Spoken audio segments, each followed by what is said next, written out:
Welcome to A Blind Date with Knowledge, the North East Research Podcast hosted by Laura Brady and Stephen Liggett. Regular listeners might be slightly disappointed to hear that it is just me flying solo this week, with both Laura and Craig away at research conferences.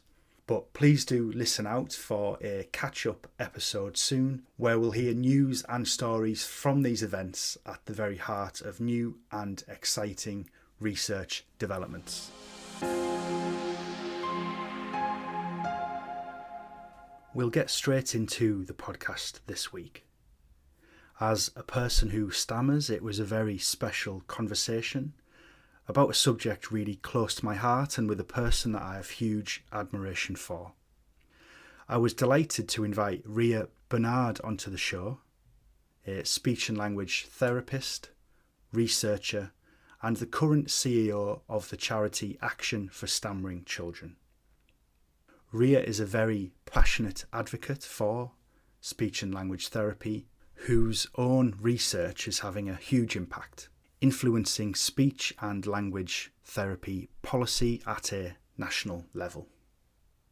If you enjoyed this podcast or you know anyone affected by stammering, then please do share. We are aiming to reach as many people as we can with this podcast. And for anybody that wants further information, there will be a list of contact details at the end of the interview. Enjoy.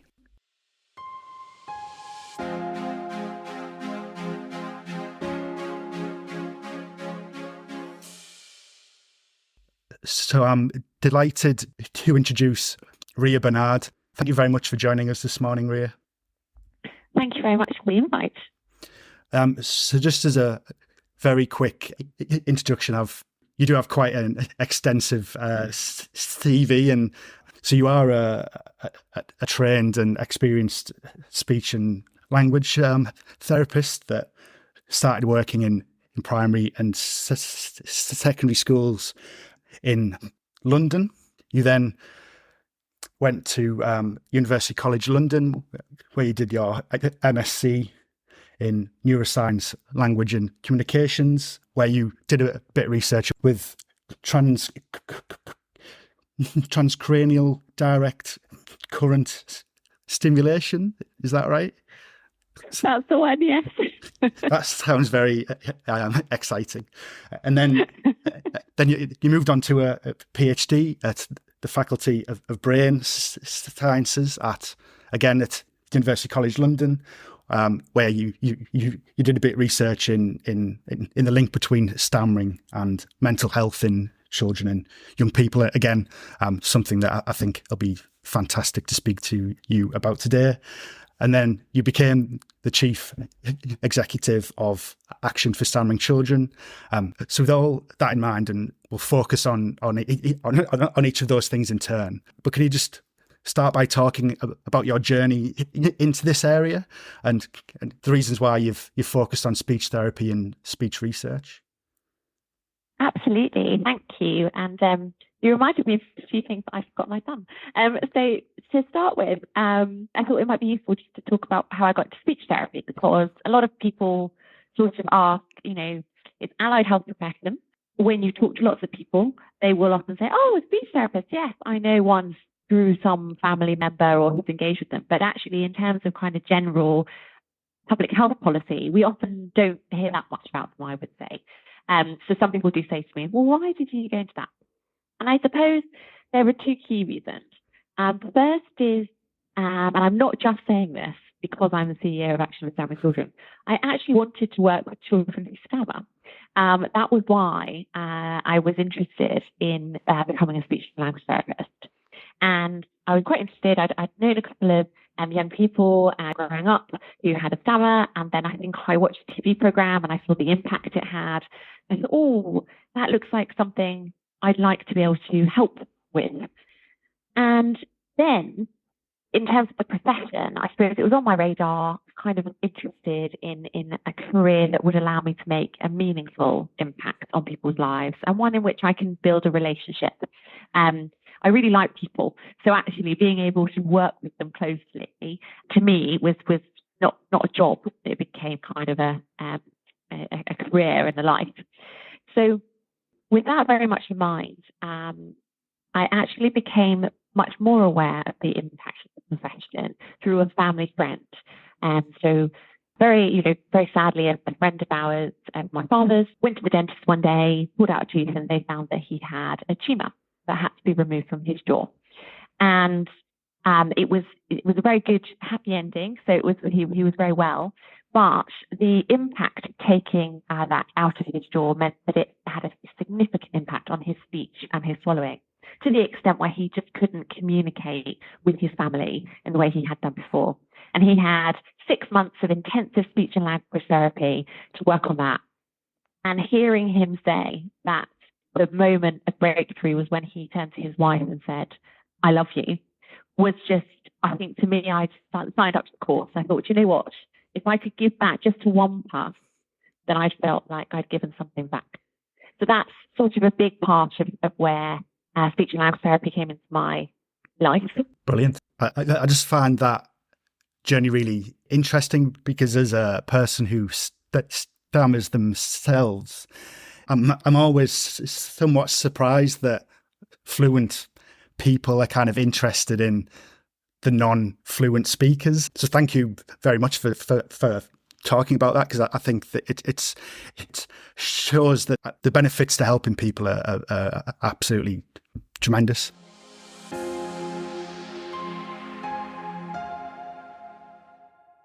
So I thought, if I may, just have a little bit of a explanation of how I ended up in research. Yeah, of course, absolutely. A bit of a funny jump. So I suppose in terms of kind of clinically, as you said, I worked for over 5 years across primary and secondary schools in London, mainly East and South London, in communities where there was a very high level of demand, and frankly, not the resources. And in terms of kind of the broader speech and language therapy role, we know that there's a kind of an association between lower income and language delay and disorder. And so a lot of my caseload was broader language and communication difficulties, which meant two things, I suppose, in terms of kind of research and stammering. One was that children who stammer often didn't get access to the resource because they were prioritised. A lot of those children were doing very well educationally, and the kind of social and emotional impact wasn't necessarily seen as a priority relative to some of the other needs of other children with communication difficulties.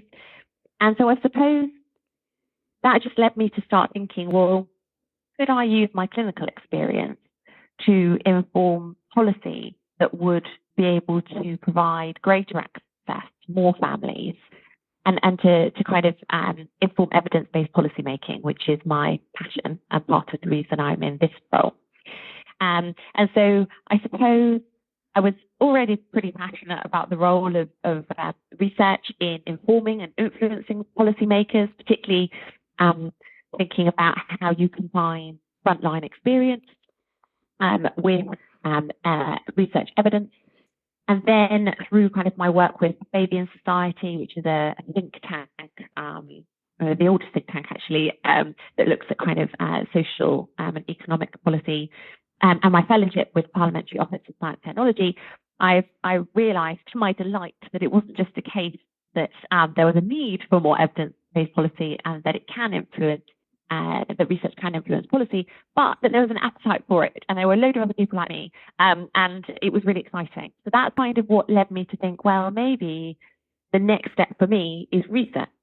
Hence why I then went back to UCL, where I trained as a speech therapist, and as you say, did the master's looking at more therapy approaches, so thinking about how we could use sort of brain modulation that isn't harmful to your brain, alongside behavioural therapies to increase the effectiveness of therapy for the benefit of adults who stammer. Yeah, that sounds really interesting, because again, from my perspective, like as a stammerer and a scientist, that link I think has been underappreciated. You know, I think my experience was always just being, slow down, take your time. And it was that kind of, there's no evidence that really helps, and it is like I've always classed it as a neurological condition. That's not to say I'm 100% correct, but there has to be something going on, I think, in the brain. It can be stammering, it can be anything. It can be post trauma or post strokes and things that do affect the speech patterns and the signals. And so, yeah, I'm really excited to hear about the findings of that kind of more.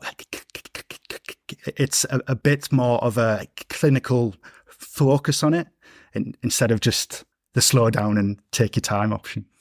Absolutely. I agree with you. I think it's one of the frustrations that we have in the community is the fact that there's just really so little robust research into stammering, even though it affects 8% of children and goes on to have a prevalence around 1% of adults, as you know. So it's a frustration, because we all talk about how stammering has been reported since even the time of the ancient Greeks, and yet we're still at a point where we don't know the specific cause. I think it's a really exciting time, though, for, as you're talking about, the neurological side, because the advances in technology have given us insight into the activity and structures of the brain in a way that we didn't have 50 years ago. And there's some really interesting research coming out of that, which I think support what you've just said, actually.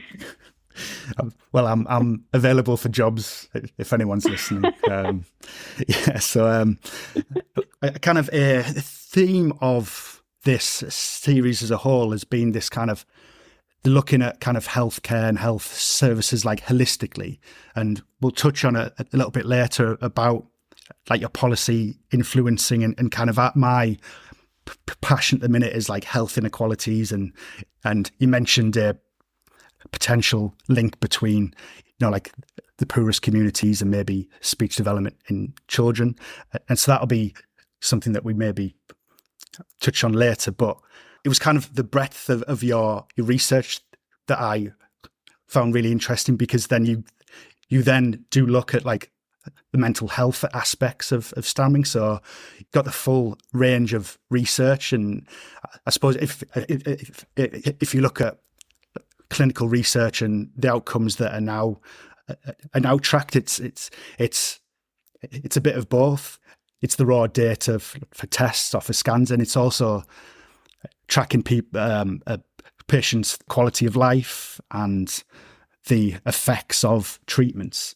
And so, yeah, your PhD research about the links into mental health. Mm-hmm.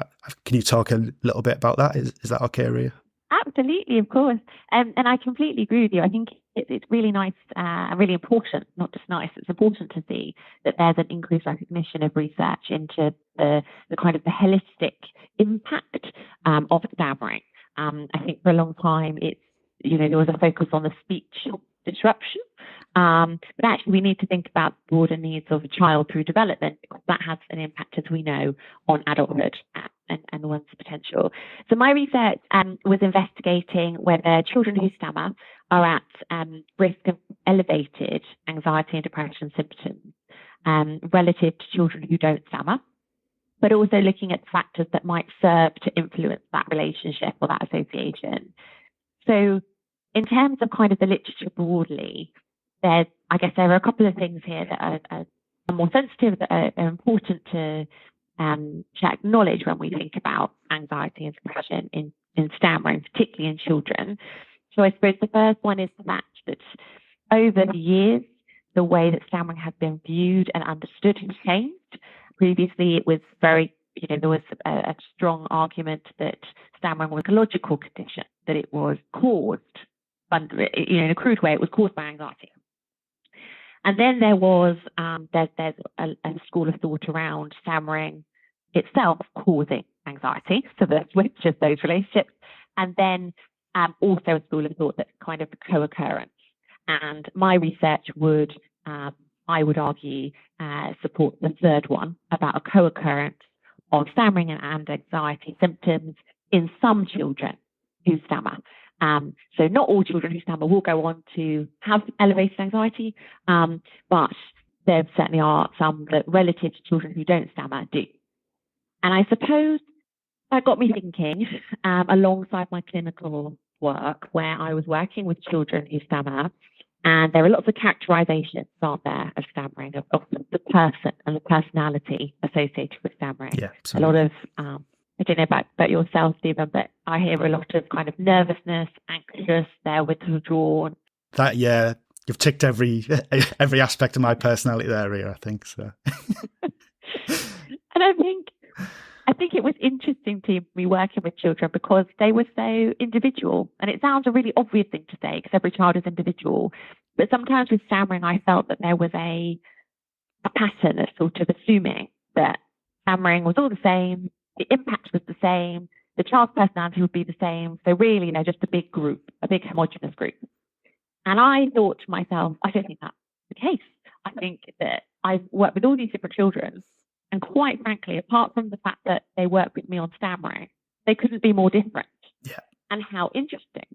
And then I was there's a lot of conversation in the broader kind of population and broader mental health literature around kind of anxiety and how we talk about anxiety, the fact that it is a normal emotion. It's just part of our fight and flight reflex. If we didn't have it, it would actually be quite dangerous. Yeah, absolutely. But that it's really when that kind of emotion starts to impair our everyday functioning that it becomes a problem. And so then I thought, well, actually, that's quite interesting because anxiety keeps being referenced in relation to stammering. What do we mean when we say there's an association? Do we mean clinical anxiety that's going to have a detrimental impact on that individual and lead potentially to co-occurring mental health conditions in later life? Or are we saying that certain situations, these children might feel elevated anxiety because of environmental factors? Mm-hmm. And so that's kind of the crux of what I was trying to get at was seeing. And then that led me on to think about, well, it's a bit simplistic, isn't it, to say there's an association between this and this. X and Y are related. I thought, well, is that helpful? Because we know a lot more about things like cumulative risk factor theory, resilience, protective factors, risk factors. And I was really interested in exploring that in relation to stammering. So I suppose that was kind of the background to where I was coming from or how I was approaching my research. I think in terms of kind of the broader research as I was starting out, there is substantial research into anxiety in adults. You're probably aware of it. There's quite a lot of it. It goes back a long way. And there's growing research in children. Yeah. But as part of the meta-analysis that you may have read, what I did was I had a look at that existing literature that shows relatively inconsistent findings in children who stammer. So some studies have shown that children who stammer have elevated anxiety relative to children who don't, and other studies didn't find a difference. And when you dig into that literature, what's interesting is that a lot of those studies have focused on what we call clinical samples. So children who were recruited because they were already receiving speech and language therapy or they were on a waiting list for speech and language therapy. Right. And that poses a bit of an issue for us if we're trying to look at population prevalence of anxiety and kind of mental health in the broad stammering community, because those children might differ, those families might differ from the children who don't access therapy. And one reason that's been put forward by other researchers is if a child is accessing a service, it's often because the impact has met a threshold that means they need additional support. And that could be that it's impacting their social, emotional, and mental health development. Yeah. So that was one of the issues that I kind of identified. The other one was that a lot of the samples were quite small. So the studies were quite small. And the age range of the children was sort of school age. There wasn't a lot to show us what was going on at preschool and overdevelopment. And so I suppose the final thing that was particularly interesting to me and led to my third research question was a lot of those studies hadn't controlled for factors that we already know are associated with adverse mental health. Okay. So low socioeconomic background or parent mental health. And so my argument or my hypothesis was that if you haven't control for those factors, then the children who stammer and the children who don't stammer, they actually differ in lots of other ways other than stammering. And so was it right to associate anxiety with stammering in that context?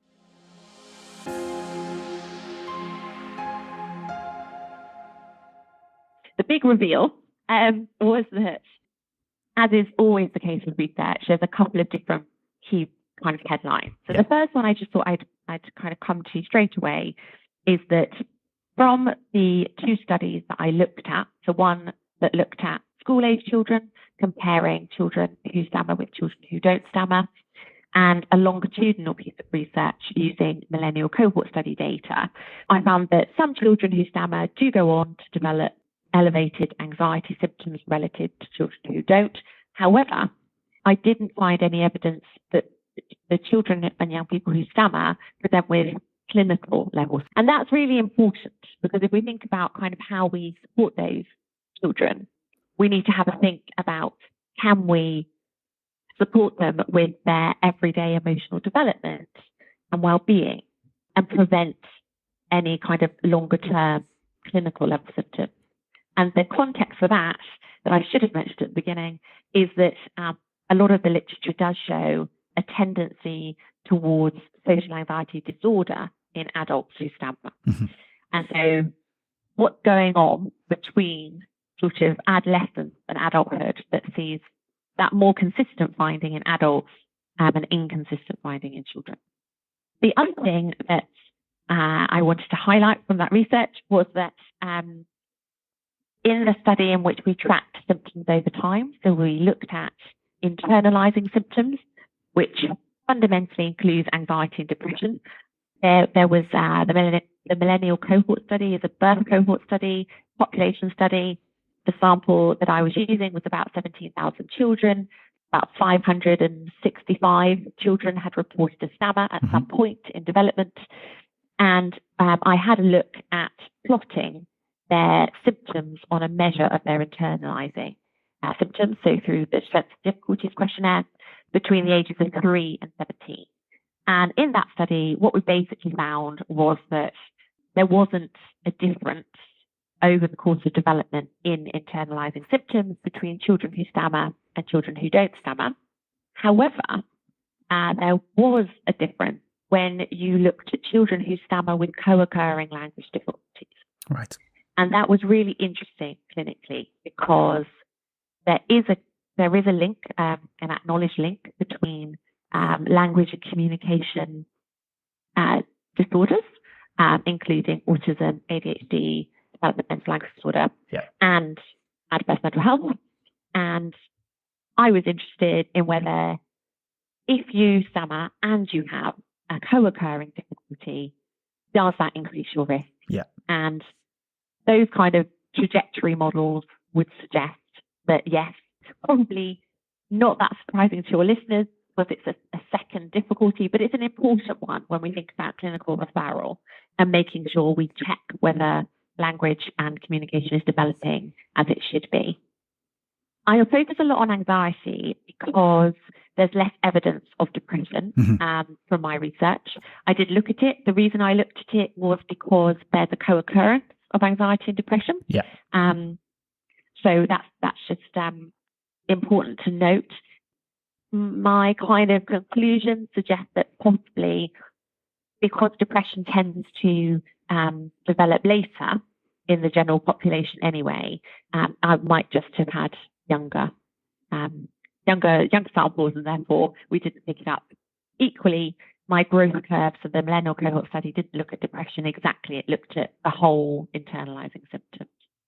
So that was kind of the first takeaway, which then led me on to think about the factors that might be associated with elevated anxiety. As we said, some children do have elevated anxiety, so are there kind of particular factors that feed into that?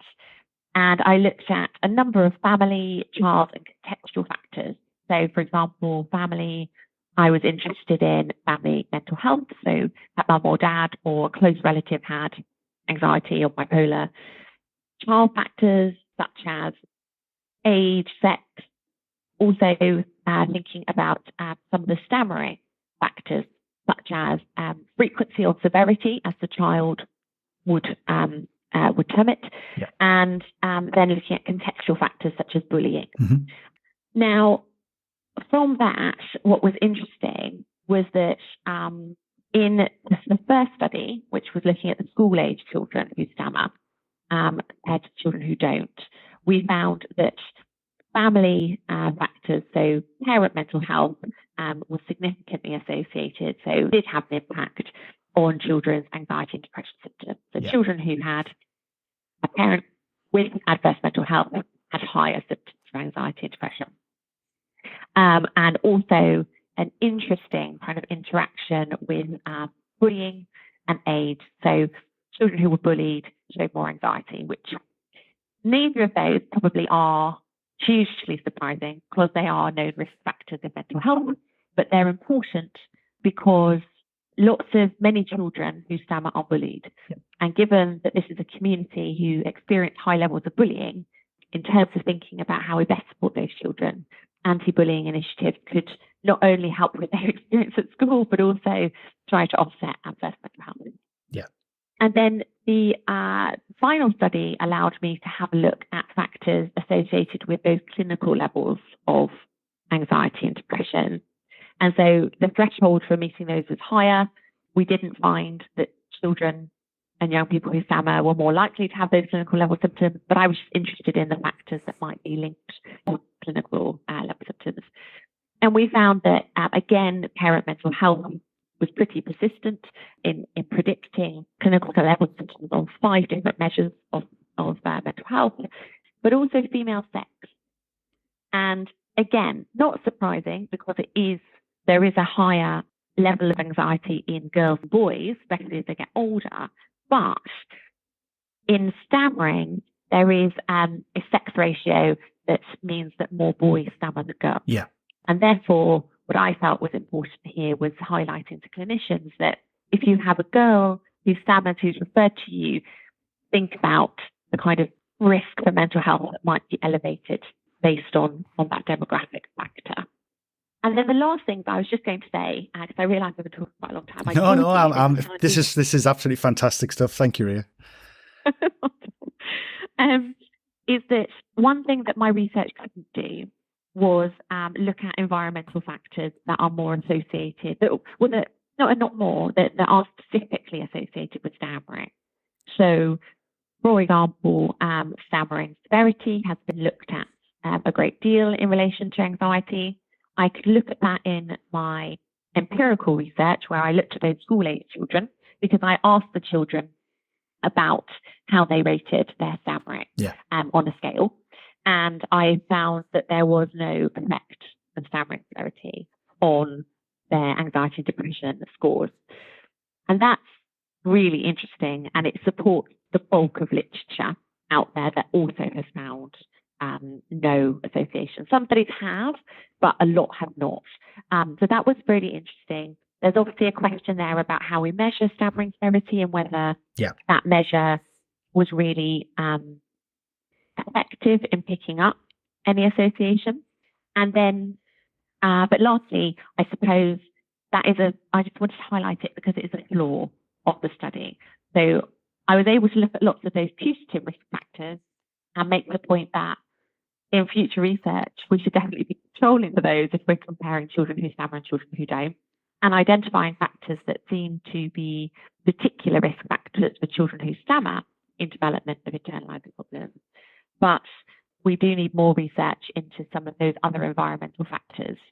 And so I suppose in terms of the conclusion, what I would say is that clinicians and education staff and families just need to be mindful of factors that may increase risk for adverse mental health in children and young people who stammer, particularly as they get older, in order to incorporate elements of supporting resilience and well-being in their management plans to offset those later problems. But that also, I think, we need to be careful in how we think about where the risk lies in terms of internalizing problems in stammering. And it probably is a combination of factors intrinsic to stammering, such as severity and negative peer reactions and the response you get from society, and also factors that have nothing to do with stammering and that we already know are risk.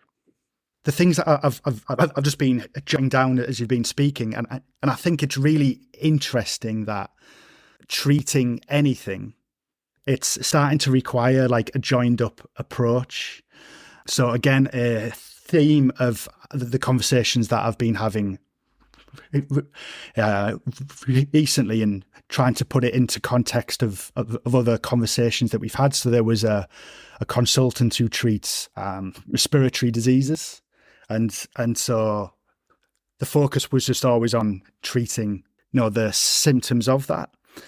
And then so due to COVID and things, but so they started doing like visits in the home or over Zoom, and he could see the environmental factors of treating that patient. So it could be a patient who stammers, or a respiratory patient, or a cancer patient, but there are so many external factors that influence the diagnosis and the treatment and the outcome. And a big theme is like getting resources when you need it and early intervention. And so if you take a couple of your conclusions there, so bullying is potentially a factor, parents' mental health is potentially a factor, so maybe supporting a child with anxiety if they stammer or they don't stammer. It does take a kind of a joined up approach that tackles all of those things. This is a really long question, sorry, but what do you think the barriers are to maybe implementing some of your findings and your policies?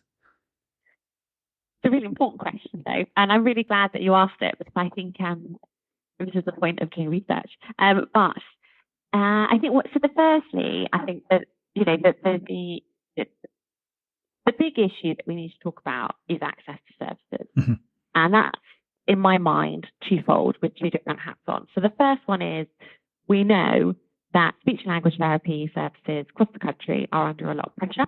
There was a very informative report by the Children's Commissioner in 2019 who looked at the pay differential in terms of cost per child spent on speech and language therapy, which was really informative and was quite damning in terms of that differential across the country and those regional differences. And we also know that waiting lists for speech and language therapy are in places a year, if not more. And yet we know that if we intervene and we provide early intervention, particularly before 5, we can make a significant contribution to that child catching up, so to speak. And that doesn't just relate to language and communication difficulties, it's also important in stammering. And that is because stammering typically begins around 2 to 5 years, so when children are developing spoken language. And of course, at that time, it's critical, it's early years. These children are entering nurseries, they're starting to meet other children. They are interacting with lots of people outside the home and within the home. And so it's really important that they have the support and the families have the support they need to ensure that they are able to communicate what they want to communicate, but also that their social and emotional development is being properly supported, because we know that those early childhood experiences are so crucial to lifelong outcomes.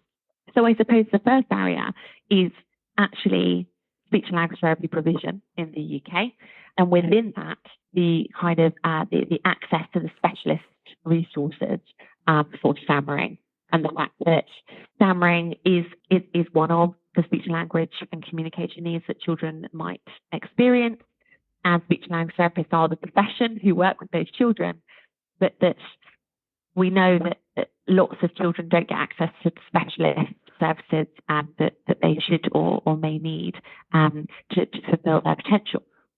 So I suppose that's kind of the first barrier. Yeah. The second that we are working very hard as a charity to try to address within the broader community is awareness of stammering. Yeah. And that we can also more effectively communicate the potential impact that stammering can have on a child's development into adulthood, and the impact on the family as a whole.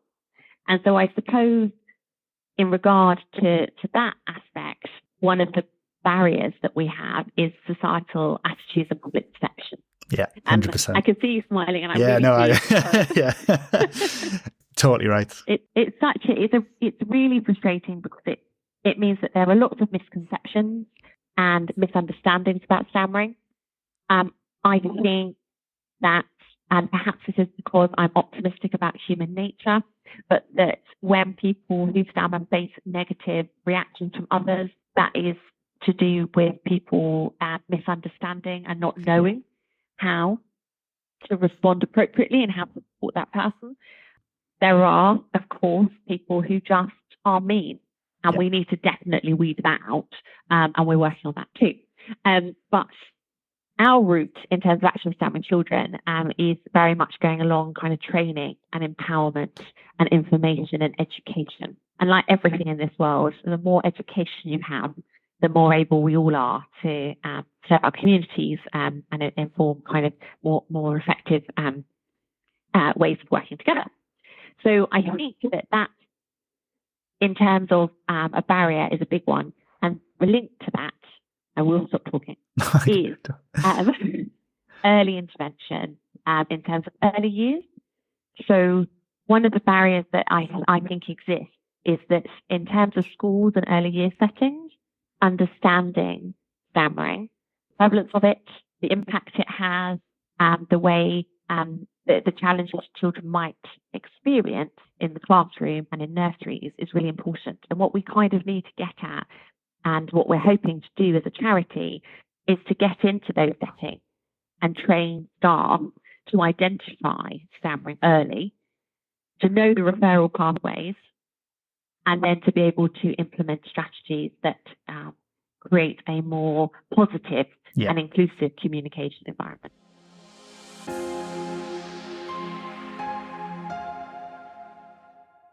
Not to make the podcast about me, I started doing a little bit of work with Action for Stammering Children in terms of being a mentor. This cohort is more 18 to 24-year-olds, but very much the situation of promoting positivity around stammering and the themes, I think, of Action for Stammering Children.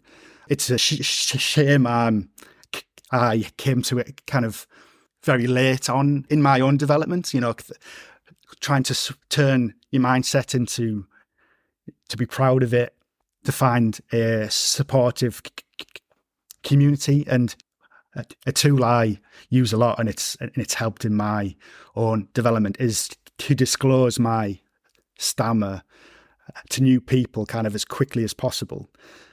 Because you are right, there are some mean people about, but the majority of it is just the lack of education around stammering, and they're not quite sure what is going on. And so once I say, I'm Stephen, I have a stammer, then it kind of clears the air, everyone can relax, and then people are more aware of it once you've told them. So with that in mind, do you want to tell us a little bit about your journey into the Stammering charity, and kind of, I guess, your visions and missions for the future, maybe, Ria? Of course, absolutely. And could I just start by, putting on record, given this is a podcast, our thanks to you and to the other individuals who volunteered to be part of the mentoring program, because it's a program I'm really passionate about. Yeah. And you're right, it is 18 to 24, and some people say, well, why are you doing that? Your children. But again, back to research. There's a lot of research that suggests that actually kind of adolescence doesn't end until 25. Yeah. And we would argue that those big transitions in adolescence are occurring between 18 and 24. Yeah, and there's a bit of a focus on kind of career progression and the workplace, and just personally speaking, and like everyone I've always been in teams with at work and stuff have been absolutely fantastic. But the period between leaving uni, interviews, finding a job and making your way into a career, there for me, apart from the start of secondary school, that was the hardest period, I think, for me in my stammer. Now I'm the wrong side of 30, but I've started to become a lot more comfortable. And so the main reason I think I joined the program and the scheme is that those are really important years in people's development. Oh, yes. No, I agree. And I think it's invaluable to the young people to hear your personal experience. There's something different between a charity saying, we know this happens and we're here to support you, to I've actually lived this and I am proof that you can navigate that. And I'm also here to provide that support. And that's a really big thing for you to share and for our other mentors to share. So we are very grateful. So I just wanted to say that before we move on to ASC, which I can also talk about for ages. But I will keep it snappy. So I suppose what I would say is Action for Stammering Children is the national charity for children and young people who stammer, their families, and the communities who support them. And we have three key components to our work. The first is information support and community. So within that, we provide resources and information to families and to speech and language therapists. So things like our Ambassador program, which provides a lot of inspiration to young people who stammer, and was kind of the founding before the mentoring program for young people to hear about the fact that stammering doesn't define you. You can still have your dreams and your aspirations, and you can still achieve them all. And here are some really fascinating people who have done exactly that. So don't just take our word for it. Also thinking about within that, we offer support. So as well as kind of information and signposting, we fund kind of therapy and specialist assessments that wouldn't otherwise be available on the NHS. So we have kind of a residential stammering course up in North Yorkshire a couple of times a year. We step in to fund some of the specialist assessments at the Michael Palin Centre for Stammering Children, and also a couple of other courses at City University. So that's sort of the first component of what we do. The second is we champion research, which probably isn't surprising. But what lots of people don't know is that the charity originally was set up to develop research into stammering. And over time, we have, as a charity do, we're over 30 years old now, we have furthered that ambition to become a national charity. And so our championing research involves things like our James Lind Alliance Research Priorities Project, which is bringing together stakeholders within the community to ensure that children, young people, families, people with experience of stammering have a say over what future research stammering should be addressing. And thirdly, we focus on that policy and attitude change. So how do we influence policymakers, particularly in the areas of health and education, to better support children who stammer, but also how do we change public attitudes in a positive way, as we said, through education and information. And so that's kind of a very brief overview of what we do. There's lots within those three pillars, but I just wanted to kind of finish. You were asking about our aspirations and priorities. And there are four in particular that I wanted to raise that we hope to be addressing with those three areas. So the first is equitable access to services, which probably doesn't surprise many people given our conversation. But one of the things that I'm very passionate about is yes, we need a lot of work on regional equality and in service provision, but we also need to make sure that we're reaching all children who stammer who want support. And I believe that one of the areas that we have a long way to go is reaching particularly those lower income families who have lots of other pressures on their time and are facing lots of other adversity, and let's make it easier for them to get the support that they need. The second is funding for robust research as part of stammering so that we can actually crack our understanding of the cause and what the most effective support and interventions are. The third is meaningful change in societal attitudes through education and training in schools and workplaces, and really bringing that discussion into education. And the fourth is influencing health and education policy, which really should allow us to address those three other priorities. You're kind of preaching to the choir here, but because I think there's been various reports done over the years, but like it seems the majority of things are linked to health inequalities and income and deprivation, and you're totally right. Speech therapy is not isolating in a vacuum, is it? It's all a part of the whole landscape of public services and the charitable sector that do seem to be just under constant pressure at the minute. I guess the final question for me, if I may, Ria, is that you talk about kind of influencing policy and the need to like engage with numerous stakeholders and get a network going. Do you have any thoughts on how you're going to do that? Because again, it's kind of a theme that comes up in the majority of our research conversations. No, I think it's a really important question actually, and it's an interesting one because I always see it that speech and language is sort of quite a small area of health, despite the fact, by the way, that it's a primary need of primary school children. But it is a relatively smaller area, and then you go down to stammering, which is even smaller. So actually, our community is relatively small. I don't like the word niche because I think that sounds as though stammering is niche, and it's not. It's actually quite prevalent, particularly in children. But what we're doing actually at the moment as a charity, so I'm glad you are, is we are really strengthening our collaboration with other organisations within this space.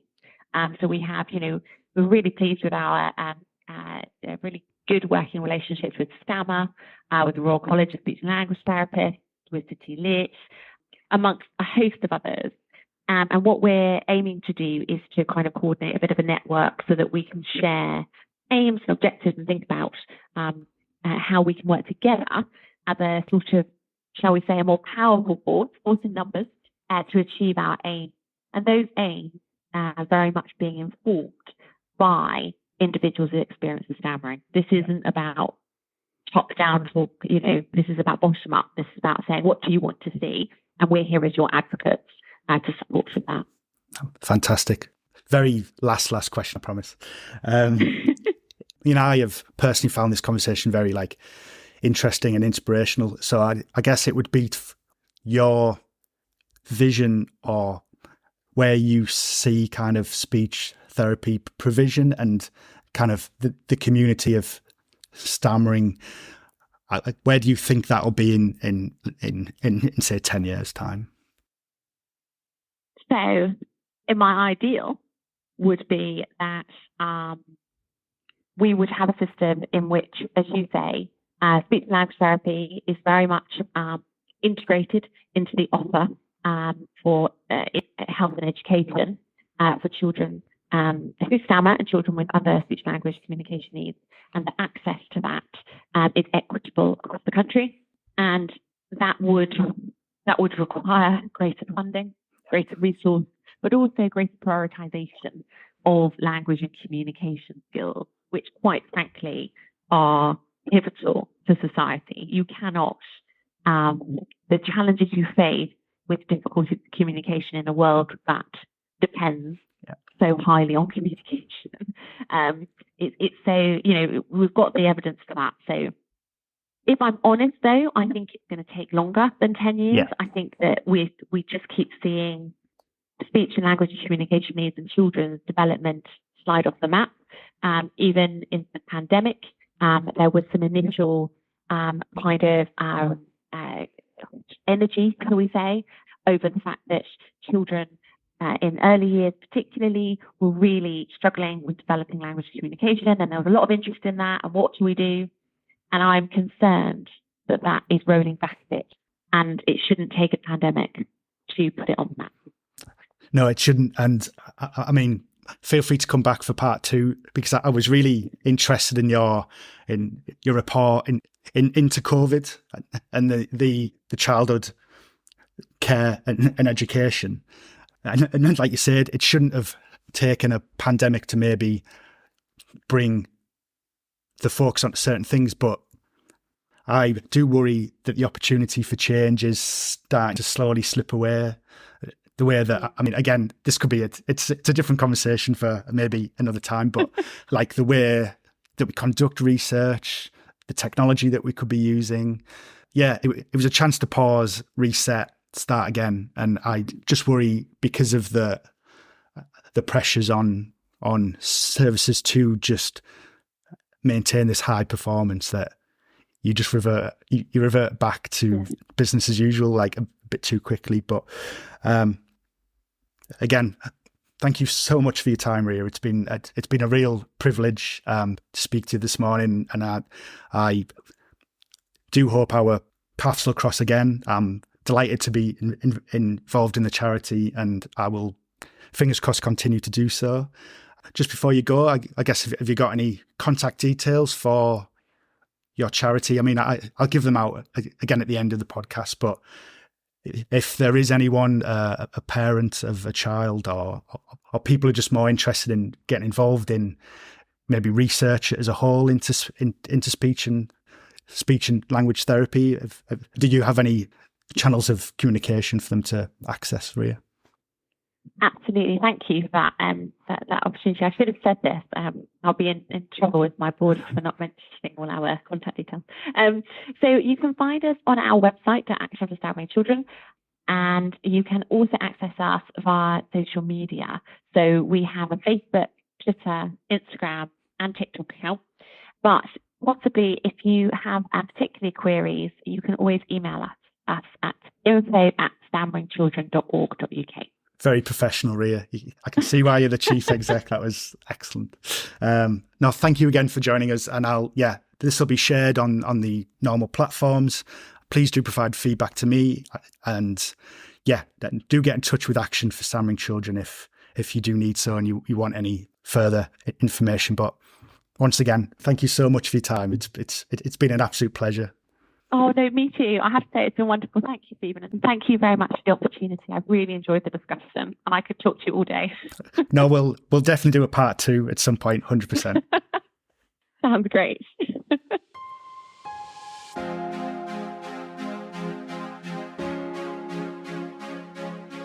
Thanks again for listening, and this is just another plea to share this conversation if you can, and to pass on the contact details to anyone that you think would really benefit from reaching out for some support in the world of speech and language therapy. Those contact details again: for the website, visit actionforstammeringchildren.org, email info@stammeringchildren.org, or there is a telephone number which is 020 33168113. The guys at the charity would be delighted to hear from you and can offer support, signposting, and other services that were so brilliantly described by Ria in the podcast. Thanks again for listening. Myself and the team will be back with another episode of A Blind Date with Knowledge soon. So in the meantime, take care.